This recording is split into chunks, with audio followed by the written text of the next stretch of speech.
Satu makan. Mami. Awak. Dari sunting. Hei.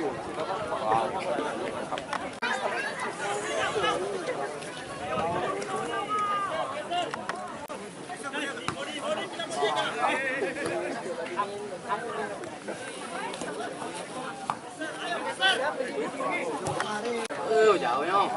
Rapat. Komen dulu.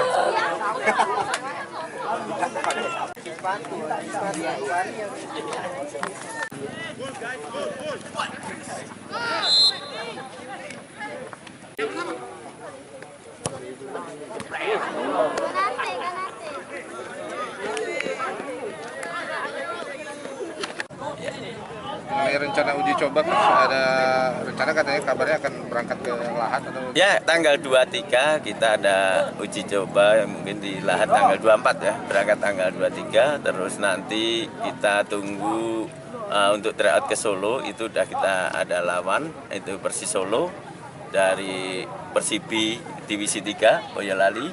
Tinggal nanti malam saya nunggu keputusan dari Badak Lampung. Mudah-mudahan dia katanya dia terakhir di Jogja tanggal 30. Mudah-mudahan kita bisa uji coba di tanggal 30. Di Lahat lawan siapa tuh? Lahat, wah kurang tahu ininya. Ini Lahat. Oh. Ya. Itu nanti cukup 3 kali uji coba yang di. Ya 3 kali kita. Kali. Karena tanggal 4 kan udah terakhir kan. Tanggal 5 kita 6 kan puasa. Gitu. Jadi kita liburkan sampai tanggal 9 kita mulai latihan sore. 9 sore.